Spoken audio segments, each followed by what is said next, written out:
படத்தை பற்றி சொல்லணும்னா பேட் கேர்ள் பற்றி நிறைய எப்போவுமே என் கூட ஒர்க் பண்ணுறவங்க வந்து ஐடியாஸ் பிச் பண்ணுவாங்க.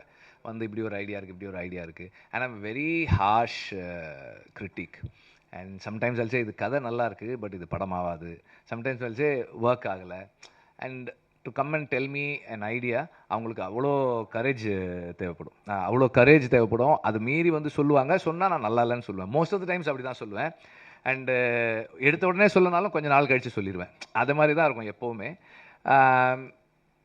வர்ஷா வந்து அதுக்கு முன்னாடி 2-3 ஐடியாஸ் சொல்லிவிட்டு, இந்த ஐடியா சொல்லும்போதே she had one thing added to it. இந்த மாதிரி இது நாங்கள் செட் பண்ணிட்டோம், project is set, Amazon is doing it sir.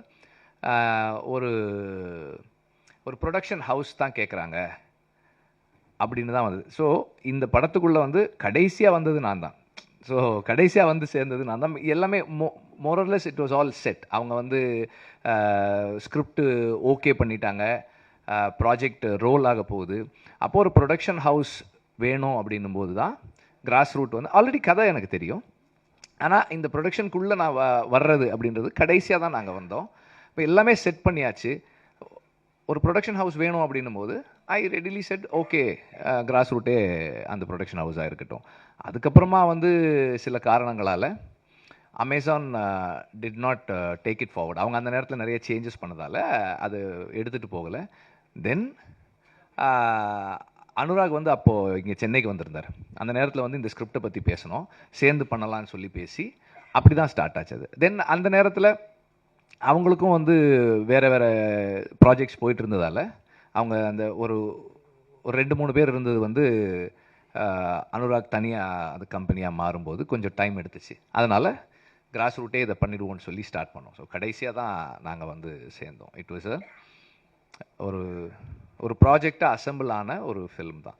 எனக்கு வந்து இதில் ரோல் அப்படின்னா க்ரியேட்டிவாக கான்ட்ரிபியூட் பண்ணுறதுக்கு ரொம்ப கம்மியானதாக இருந்தது. Because she had everything set. Suggestions தான் நம்ம கொடுக்க வேண்டியதாக இருந்தது. இந்த ஆர்டிஸ்ட் போகலாமா, அந்த ஆர்டிஸ்ட் போகலாமா.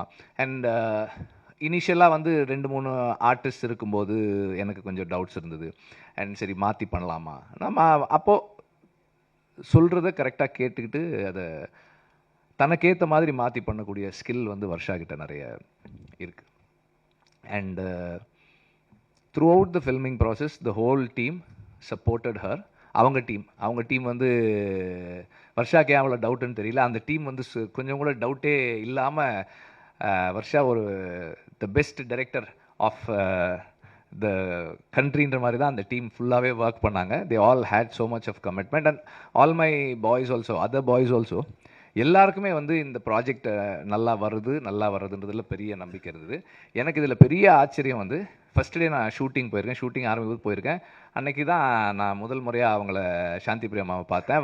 வந்துட்டு உட்காந்தோன்னே, sir definitely sir this is going to festival sir, this is going to national அவார்டெல்லாம் வரும் சார் அப்படின்னாங்க. நான் அப்போ வர்ஷா கிட்ட சொன்னேன், உன்னை விட உன் படத்தை ஒருத்தர் அதிகமாக நம்புகிறாங்கம்மா, நல்லா எடுத்துரு அப்படின்னு நான். So that energy, everybody had that energy. எல்லாருக்குமே இந்த எனர்ஜி இருந்தது. அண்ட் இன்னைக்கு படம் பார்க்கும்போது வர்ஷா ப்ராமிஸ் பண்ணதை விட அதிகமாக தான் டெலிவர் பண்ணியிருக்காங்க. அந்த டீம் வந்து ரொம்ப நல்லா பண்ணியிருக்காங்க. அண்ட் ஐ திங்க் அதுக்கு காரணம் வந்து வர்ஷா எல்லாரோட சஜஷன்ஸையும் எடுத்துக்கிட்டு அதை சிந்தசைஸ் பண்ணி தன்னோடதாக மாற்றி அதை டெலிவர் பண்ணுறது தான் இருக்குதுன்னு நினைக்கிறேன்.